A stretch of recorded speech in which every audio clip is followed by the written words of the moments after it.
बच्चों, Helen Keller एक ऐसा नाम है जो घोर अंधकार के बीच भी रोशनी देता रहा।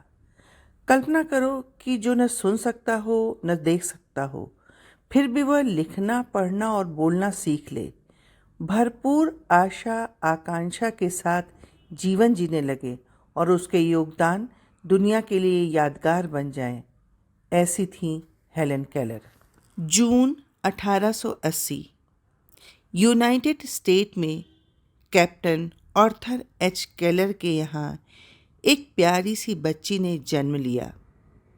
पिता ने उसका नाम रखा हेलन केलर। हेलन केलर बहुत प्यारी थी। उसने बहुत जल्दी बोलना शुरू कर दिया था।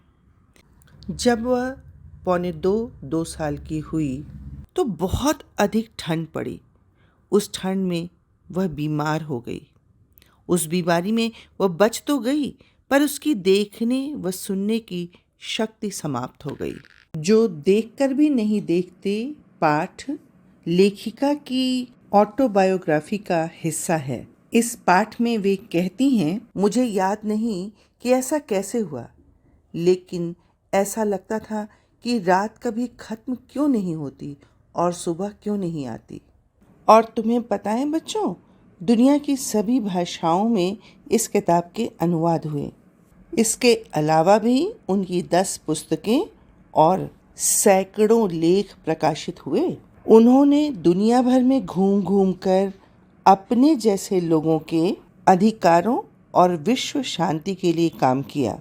हेलन केलर भारत भी आई थी। जो देखकर भी नहीं देखते पाठ लेखिका की ऑटोबायोग्राफी का हिस्सा है। इस पाठ में वे कहती हैं, कभी मैं अपने मित्रों की परीक्षा लेती हूँ, ये परखने के लिए कि वह क्या देखते हैं। हाल की ही बात है, मेरी एक प्रिय मित्र जंगल की सैर करके वापस लौटे। मैंने उनसे पूछा, आपने वहाँ क्या क्या देखा? कुछ खास नहीं देखा। तुम्हें पता है बच्चों, उन्हें अब ऐसे जवाब सुनकर कोई आश्चर्य नहीं होता था। पर आश्चर्य क्यों नहीं होता था? क्योंकि ऐसे उत्तरों की वे आदी हो चुकी थी। वे कहती हैं कि जिन लोगों के पास आंखें होती हैं वे बहुत कम देखते हैं। उन्होंने ऐसा क्यों कहा? ऐसा उन्होंने इसलिए कहा क्योंकि वे कई ऐसे लोगों से मिल चुकी थीं जिनके पास आंखें तो हैं, लेकिन फिर भी उन्हें प्रकृति की सुंदरता दिखाई ही नहीं पड़ती। ऐसा कैसे हो सकता है कि कोई घंटे भर जंगल में घूमकर आए और उसे कुछ दिखाई भी ना पड़े? यही बात तो हेलन केलर भी कहती हैं। मुझे, जिसे कुछ भी दिखाई नहीं देता, सैकड़ों रोचक चीजें मिलती हैं जिन्हें मैं छूकर पहचान लेती हूँ। मैं भोजपत्र के पेड़ की चिकनी छाल और चीड़ की खुरदरी छाल को छू करके ही पहचान लेती हूँ। मैम, भोजपत्र किसे कहते हैं और ये किस काम आता है?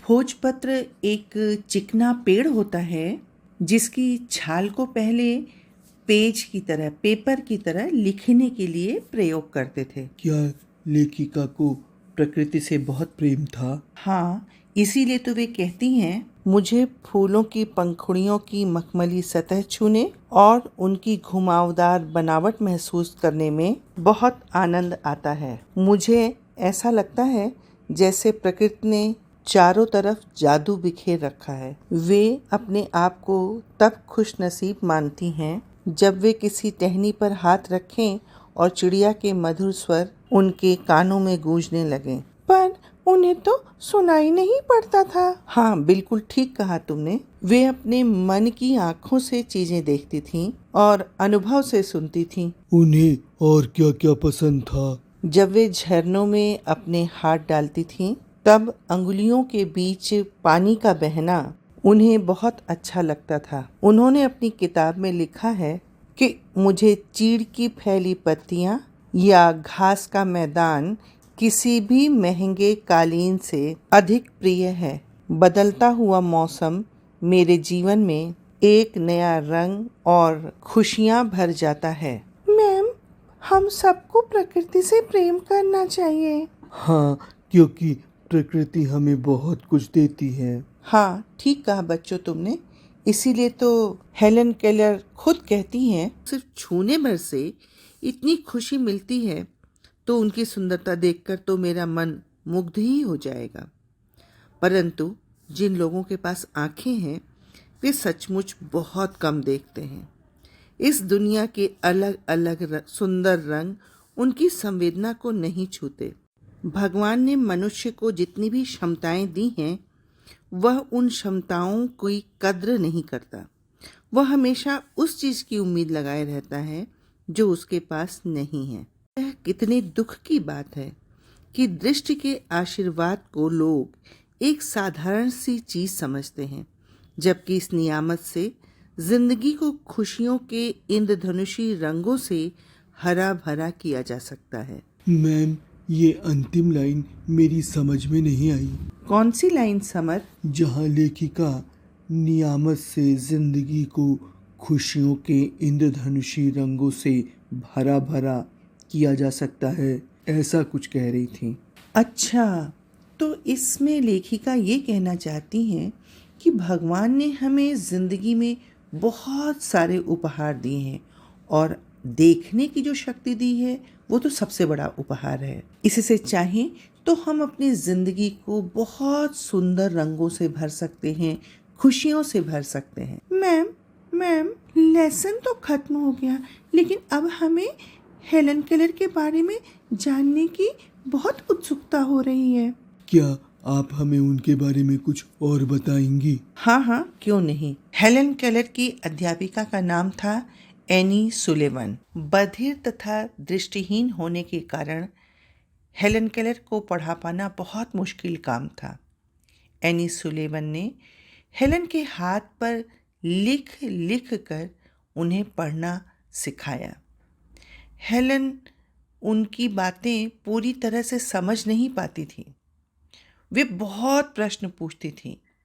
एनी हर बात का जवाब देती। फिर चीज़ों को छू छू कर पढ़ना सिखाया। जब हेलन समझने लगी तो वे बड़ी खुश हुई। एनी ने उन्हें ब्रेल विधि से पढ़ना लिखना सिखाया। जब वे पढ़ने लगी तब कैम्ब्रिज स्कूल में उन्हें एडमिट करवाया। 2 ही वर्षों में हेलन ने अंग्रेज़ी, जर्मन, फ्रेंच और लैटिन भाषा सीख ली। वे पहली बधिर अर्थात न सुन पाने वाली तथा दृष्टिहीन महिला थी जिन्होंने बीए किया। उन्होंने अपने जैसे लोगों के लिए कई संस्थाएं खोली। हेलन की स्पर्श इंद्रिय बहुत तेज थी। वे गाने वाले के कंठ को छूकर तथा रेडियो के कंपन को छूकर सुरीले गीत का आनंद ले लिया करती थी। अपने काम से वे दुनिया के लिए एक मिसाल बन गई। मेरे ख्याल से बच्चों, अब तुम्हें ये पाठ अच्छी तरह से समझ में आ गया होगा। बहुत जल्दी ही एक नए पाठ के साथ फिर मिलेंगे। धन्यवाद।